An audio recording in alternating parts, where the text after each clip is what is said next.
Mana shu mashinamizni bir hafta oldin sotuvga qo'ygan edik, emas pishirgan joylari bor edi. 27 million so'mga qo'ydik, sotilmadi. Lekin ustalarimizdan baraka topsin, Begzodjon ukamiz bir saxiyliklar tutib ketib, shu mashinani tuning qilib chiqayotgan bo'ldik, xudo xolasa 20 kun ichida ranglarini o'zgartiramiz. Nimalar qilamiz?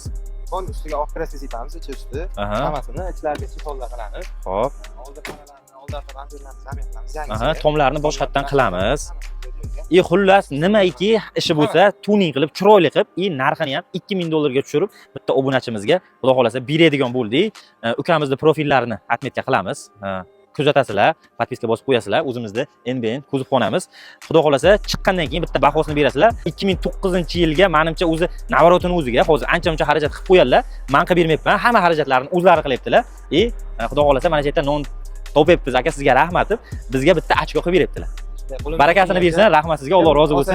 NBN kuzov profiliga obuna bo'lib qo'yish ham esdan chiqmas. Kuzatib turinglar, salomat bo'linglar. Birgalikda xudo xolasa yana obzorni qilib, klientimizga topshirish jarayonini ham birgalikda olib chiqamiz.